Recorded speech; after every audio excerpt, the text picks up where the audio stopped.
आखिर भारतीय जनता पार्टी सरकार सच से डरती क्यों है? सत्य से आपको क्यों डर लगता है? आखिर बीजेपी को सवालों से क्यों डर लगता है?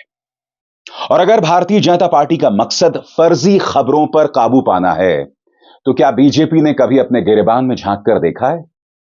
क्या उसने कभी इस बात पर गौर किया है कि जिस आईटी सेल का प्रमुख यह आदमी अमित मालवीय है, वो बीजेपी आईटी सेल कितनी झूठी खबरें चलाता है विपक्ष के बारे में, सत्ता से सवाल पूछने वाले पत्रकारों के बारे में?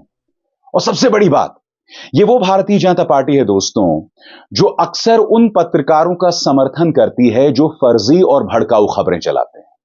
जी हां, जब भी दूसरे राज्यों की पुलिस गिरफ्तार करने आती है ऐसे पत्रकारों को, तब बीजेपी सरकार की पुलिस ऐसे झूठे और दंगाई पत्रकारों को संरक्षण देती है।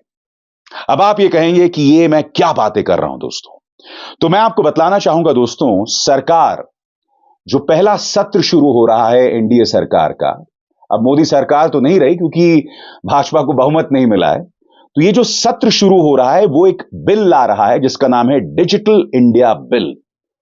और इस डिजिटल इंडिया बिल का जो सबसे अहम पहलू क्या है मैं आपको बताता हूं। इसका सबसे अहम पहलू है कि डिजिटल इंडिया बिल लाएगी एनडीए सरकार, यूट्यूब पर भी लगेगी लगाम। गौर कीजिएगा इस पंक्ति पर, यूट्यूब पर लगेगी लगाम। यानी कि वो यूट्यूब जहां पर Abhisar Sharma, Dhruv Rathee, Ravish Kumar, 4PM news network, Ajit Anjum, Punya Prasun Vajpayee, ये तमाम पत्रकार सवाल रखते हैं, सरकार से कठिन सवाल करते हैं, जो कि हर पत्रकार का फर्ज होना चाहिए, बजाय कि वो सरकार का भोंपू बने रहें या फिर समाज के अंदर दंगा भड़काने वाली खबरें करें। ऐसे पत्रकारों पर अब सरकार लगाम लगाना चाहती है डिजिटल इंडिया बिल के जरिए, मगर इसे बहुत ही दिलचस्प जामा पहनाया गया है। इस डिजिटल इंडिया बिल के बारे में कहा गया है कि अक्सर सोशल मीडिया में जो झूठी खबरें फैलती हैं, आर्टिफिशियल इंटेलिजेंस के जरिए या डीप फेक के जरिए, हम उस पर काबू पाना चाहते हैं। मगर बहुत ही चतुराई से एक लाइन यह भी लिख दी गई है कि यूट्यूब पर चलने वाला जो कंटेंट है, हम उस पर भी नियंत्रण लाना चाहते हैं। सबसे पहली बात दोस्तों, अगर सरकार डीप फेक के जरिए या आर्टिफिशियल इंटेलिजेंस के जरिए जो झूठी खबरें चलाई जाती हैं उस पर काबू पाना चाहती है, तो यह स्वागत योग्य कदम है और मैं इसका स्वागत करता हूं। क्योंकि अक्सर दोस्तों ये जो डीप फेक या आर्टिफिशियल इंटेलिजेंस के जरिए जो खबरें चलाई जाती हैं ना, इसका मकसद राजनीतिक होता है। इसका निशाना होते हैं राजनीतिक शख्सियत, यानी कि उनके बारे में झूठी खबरें, और वो भी जनरेट करना आर्टिफिशियल इंटेलिजेंस के जरिए। मसलन अमित शाह की आवाज जो है वो डीप फेक के जरिए या आर्टिफिशियल इंटेलिजेंस के जरिए बनाई जा सकती है और उनसे जो मर्जी चाहे बुलवाया जा सकता है। उसी तरह से डीप फेक और आर्टिफिशियल इंटेलिजेंस के जरिए राहुल गांधी की आवाज या एक वीडियो बनाया जा सकता है जिसके जरिए उनसे जो मर्जी बुलवाया जा सकता है, और यह बहुत ही खतरनाक है। अगर सरकार का मकसद इस पर काबू पाना है तो मैं इसका स्वागत करता हूं, मगर डिजिटल इंडिया बिल का जो मकसद है वो इतना सरल नहीं है दोस्तों। जैसे कि मैंने बताया, यूट्यूब पर जो भी कंटेंट चलता है, सरकार इस पर भी काबू पाना चाहती है। मैं आपको बतलाना चाहता हूं कि पिछले 10 सालों में, यानी कि 2014 से लेकर 2019 में, खासतौर से पिछले 5 सालों में, मोदी सरकार ने मुख्य धारा की मीडिया यानी कि जो न्यूज चैनल्स है उस पर पूरा कंट्रोल कर लिया था। उनमें एक भी पत्रकार नहीं है जो सत्ता से सवाल करता है, और जिन जिन पत्रकारों ने सत्ता से सवाल किया उनके लिए हालात ऐसे पैदा कर दिए गए कि उन्हें न्यूज चैनल्स छोड़ना पड़ा। मसलन अभिसार शर्मा, पुण्य प्रसून वाजपेयी, रवीश कुमार, ये सब न्यूज चैनल्स में काम कर रहे थे, मगर प्रधानमंत्री कार्यालय की तरफ से, भाजपा सरकार की तरफ से, अनिल बलूनी की तरफ से इतना दबाव आया इन चैनल्स पर, नतीजा इन पत्रकारों को अपने पद से इस्तीफा देना पड़ा और इन्हें अपना यूट्यूब चैनल बनाना पड़ा। और फिर इन यूट्यूब चैनल्स के जरिए इन्होंने सत्ता से सवाल किया। सरकार को यह लग रहा था कि भैया ये यूट्यूब चैनल के जो पत्रकार हैं कितने लोगों तक पहुंच रहे हैं, ये हमारा क्या बिगाड़ लेंगे। मगर जैसे जैसे वक्त गुजरता गया, मुख्य धारा के न्यूज चैनल्स के पत्रकारों की विश्वसनीयता खत्म होती गई। आज की तारीख में ये जो गोदी मीडिया के गुल्लू और कालू हैं, पापा की परियां हैं, इन पर कोई विश्वास नहीं करता। क्यों? क्योंकि आए दिन प्राइम टाइम में सिर्फ विपक्ष को गाली देते रहते हैं, सिर्फ उनसे सवाल करते हैं, जबकि आप जानते हैं विपक्ष सत्ता में तो है नहीं, सत्ता में तो भाजपा है, सवाल भाजपा से होना चाहिए। मगर आए दिन ये लोग सिर्फ विपक्ष से भिड़ते हैं, और न सिर्फ विपक्ष से भिड़ते हैं बल्कि सत्ता से सवाल करने वाले जो सामाजिक कार्यकर्ता हैं, जो पत्रकार हैं, उनके खिलाफ मुहिम चलाते हैं। भाजपा कहीं ना कहीं जो पत्रकार भाजपा से सवाल करते हैं उन पर काबू पाना चाहती है डिजिटल इंडिया बिल के माध्यम से। मैं आज भाजपा से कुछ सवाल पूछना चाहता हूं। अगर आपका मकसद फर्जी खबरों पर काबू पाना है तो आपको अपने गिरेबान में झांक कर देखना पड़ेगा, और मैं आपको बतलाता हूं क्यों। याद कीजिए दोस्तों, एक यूट्यूबर है, बिहार का यूट्यूबर, उसने एक झूठी खबर चलाई थी। और वो झूठी खबर क्या थी? वो झूठी खबर यह थी कि कई बिहार के मजदूरों को तमिलनाडु में मौत के घाट उतार दिया गया है। सरासर झूठी खबर। इस खबर को बढ़ावा बीजेपी ने भी दिया था। कुछ दिनों बाद उस यूट्यूबर को गिरफ्तार कर लिया जाता है राष्ट्रीय सुरक्षा एक्ट के अंतर्गत। क्यों? क्योंकि जाहिर सी बात है, यह झूठी खबर थी और यह दो राज्यों के बीच में तनाव पैदा करने की साजिश थी। मगर कहीं ना कहीं इसका यह भी मकसद था कि बिहारी अस्मिता के जरिए भाजपा को फायदा पहुंचाया जाए। वो पत्रकार या वो यूट्यूबर जेल गया, मगर क्या आप जानते हैं, जैसे ही वो जेल से रिहा हुआ वो भाजपा का प्रवक्ता बन गया। बात यहां नहीं रुकी। अभी पिछले 2 या 3 दिनों में एक और यूट्यूबर की बात की जा रही है। उस यूट्यूबर ने अपने मंच पर एक झूठी खबर चलाई, और वो झूठी खबर क्या थी? वो झूठी खबर यह थी कि राहुल गांधी राम मंदिर को हटाकर दोबारा बाबरी स्थापित करना चाहते हैं, यानी राम मंदिर को ही हटा देना चाहते हैं। राहुल गांधी ने ऐसा कहीं नहीं कहा, मगर उसने ऐसी बात कही। अब उस पर कर्नाटक की सरकार ने एफआईआर कर दिया है।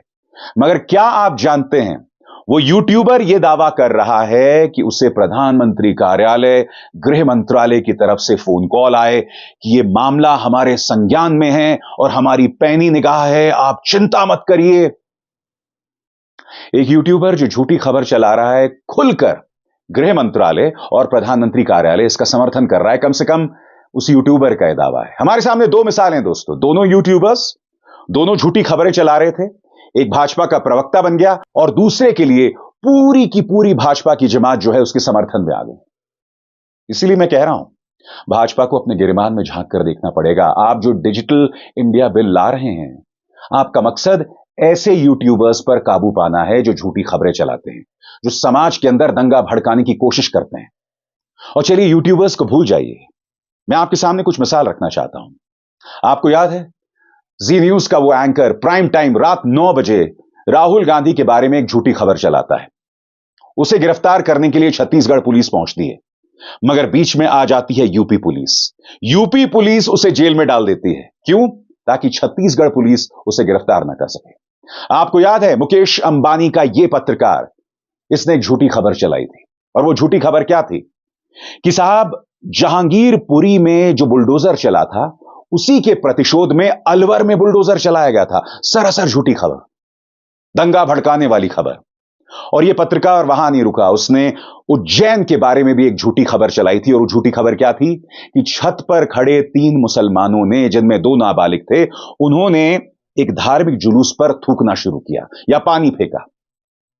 वो भी झूठी खबर, क्योंकि गवाहों से स्पष्ट हो गया था कि वो खबर झूठी है। इसके अलावा टाइम्स नाउ के एक पत्रकार ने एक झूठी खबर चलाई थी। और वो झूठी खबर क्या थी? वो खबर यह थी कि अलवर में जो बुलडोजर चला वो सिर्फ हिंदू महिला के घर पर चला और मुसलमान का जो घर है उससे अछूता रह गया।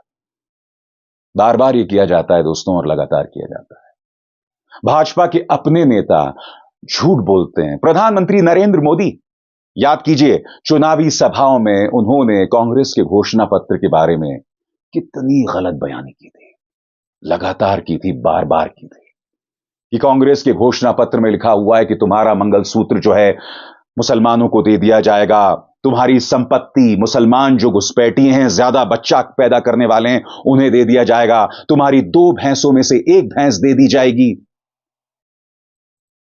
विपक्षी गठबंधन मुजरा कर रहा है अपने वोट बैंक के लिए। लगातार इस तरह की शब्दावली का इस्तेमाल किया गया।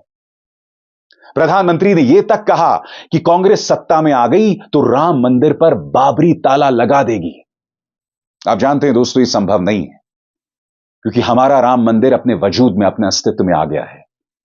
दुनिया की कोई ताकत उसे हिला नहीं सकती है। मगर प्रधानमंत्री ने देश के सामने यह झूठ बोला। मैं आपसे सवाल पूछना चाहता हूं, ऐसे में अगर मैं ये कह रहा हूं कि भाजपा को अपने गिरबान में झांक कर देखना चाहिए, तो क्या मैं गलत कह रहा हूं? और ऐसे में आप मुझ पर काबू पाना चाहते हैं डिजिटल इंडिया बिल के जरिए। आप न्यूज लॉन्ड्री पर, आप क्विंट पर, आप न्यूज क्लिक पर काबू पाना चाहते हैं। क्या इनकम टैक्स की रेड, ईडी की रेड, एंटी टेरर सेल की रेड काफी नहीं थी कि अब आप एक डिजिटल इंडिया बिल लाना चाहते हैं? हालात बदल गए हैं, क्योंकि इस वक्त भाजपा के पास बहुमत नहीं है। वो आश्रित है टीडीपी और जनता दल यूनाइटेड, यानी कि चंद्रबाबू नायडू और नीतीश कुमार पर। तो लोकसभा में भाजपा के पास बहुमत नहीं है। मगर मैं नहीं जानता हूं कि विचारों की अभिव्यक्ति या प्रेस की स्वतंत्रता को कायम रखने में जनता दल यूनाइटेड और चंद्रबाबू नायडू कितने चिंतित हैं, क्योंकि आखिरकार ये सब राजनेता हैं, ये सब स्वार्थी राजनेता हैं। इनका मकसद सिर्फ अपना राजनीतिक वजूद बनाए रखना है। अगर ऐसा डिजिटल बिल लाया जाता है, तो क्या तेलुगु देशम पार्टी, क्या नीतीश कुमार इसका विरोध करेंगे? क्योंकि मुझे पूरा विश्वास है कि विपक्ष इसका पूरा विरोध करेगी, और करना भी चाहिए, क्योंकि सत्ता से सवाल पूछने वाले मुश्किल से आधा दर्जन पत्रकार हैं। बिल्कुल सही सुना आपने, आधा दर्जन पत्रकार जिनके काम का असर पड़ता है, जिनके काम को लोग देखते हैं। मैं इस बात से मना नहीं कर रहा हूं दोस्तों कि भाजपा से सवाल करने वाले ऐसे कई यूट्यूब प्लेटफॉर्म्स हैं जो भ्रामक और झूठी खबरें चलाते हैं। इनमें से कई ऐसे यूट्यूब प्लेटफॉर्म्स हैं, अगर आप इनको देखें तो आपको ऐसा लगेगा कि प्रधानमंत्री नरेंद्र मोदी पार्षद का चुनाव भी नहीं जीत सकते। हर चुनाव से पहले ये लगातार कहते हैं भाजपा गई, भाजपा गई, भाजपा गई, मगर फिर नतीजे आपके सामने आ जाते हैं। मैंने कभी भी अपने प्लेटफॉर्म में यह दावा नहीं किया कि कौन सी पॉलिटिकल पार्टी जीत रही है। मैं आपके सामने सिर्फ तथ्य रखता हूं, और यह सरकार इन तथ्यों से घबराती है। और मेरा सवाल है क्यों? और अगर इसका हमें आसान सा जवाब ढूंढना है, तो आसान सा जवाब यह हो सकता है दोस्तों कि भाजपा के मन में कहीं ना कहीं यह बात घर कर गई है कि भाजपा जो बहुमत से दूर रह गई है, यह उन पत्रकारों की वजह से है जो सत्ता से सवाल करते रहे, कठिन सवाल करते रहे। और यही नहीं, कुछ पत्रकारों को ऐसा मुगालता है, ऐसी गलतफहमी है कि हमारी वजह से भाजपा जो है वो बहुमत से दूर रह गई है। मैं इस बात से इत्तेफाक नहीं रखता हूं। क्यों? क्योंकि राजनीति एक बहुत ही पेचीदा प्रक्रिया है। और सबसे बड़ी बात, सत्ता से सवाल करने वाले यूट्यूबर्स जो हैं, वो इस देश की जनता के एक बहुत सीमित वर्ग तक पहुंचते हैं। मगर जो गोदी मीडिया है, वो 99% घरों तक पहुंचती है। उसका जहर, उसका प्रोपेगेंडा लगातार पहुंचता है। इसीलिए ये गोदी मीडिया जो है आए दिन जहरीले कार्यक्रम करती है, देश को बांटने वाले कार्यक्रम करती है। वो रेडियो रवांडा का 2024 का अवतार हैं। रेडियो रवांडा से कम नहीं है दोस्तों।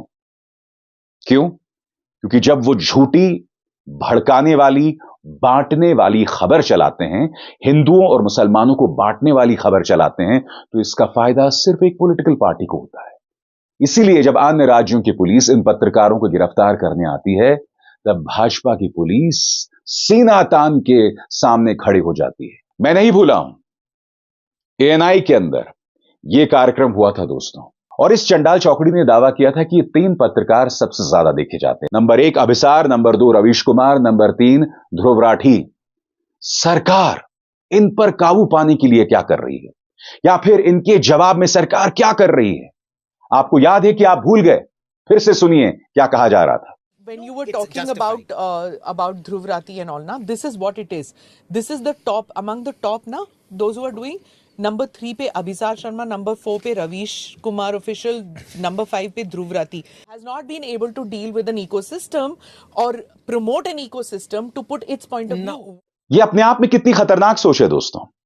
सबसे बड़ी बात, सत्ता से सवाल ये लोग नहीं करेंगे। मैं नहीं भूला हूं, यही मोहतरमा इन्होंने जब प्रधानमंत्री से इंटरव्यू किया था, तो पहला इंटरव्यू ये था कि ये चुनाव तो औपचारिकता मात्र है, आपको तो जीत मिल ही जाएगी। जबकि आप जानते हैं दोस्तों कि भाजपा बहुमत से 30 सीटें दूर रह गई।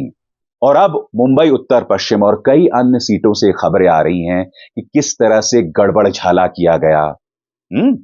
वन टाइम पासवर्ड के जरिए गड़बड़ झाला किया गया। कई जगहों पर जीत का अंतर बहुत कम था। कई जगहों पर लाइट चली गई। विपक्ष के कैंडिडेट को विजेता घोषित कर दिया गया। रिकाउंटिंग हुई, फिर भाजपा का जो कैंडिडेट है वो विजेता घोषित कर दिया जाता है। तो ये तमाम सवालात थे। 140 सीटें ऐसी है दोस्तों जहां ईवीएम में जो वोट पड़े और जितने वोटों की गिनती हुई उसमें जमीन आसमान का फर्क है। और इसका फायदा किसी और को नहीं, सिर्फ भाजपा को हुआ।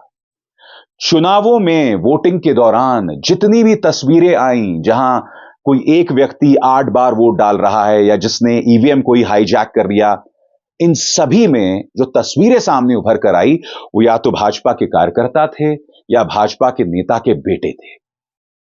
ये तमाम सवाल थे। मगर गोदी मीडिया क्या सवाल पूछ रहा था? गोदी मीडिया यह सवाल पूछ रहा था कि प्रधानमंत्री आपको तो जीत मिल ही जानी है, यह तो महज औपचारिकता है।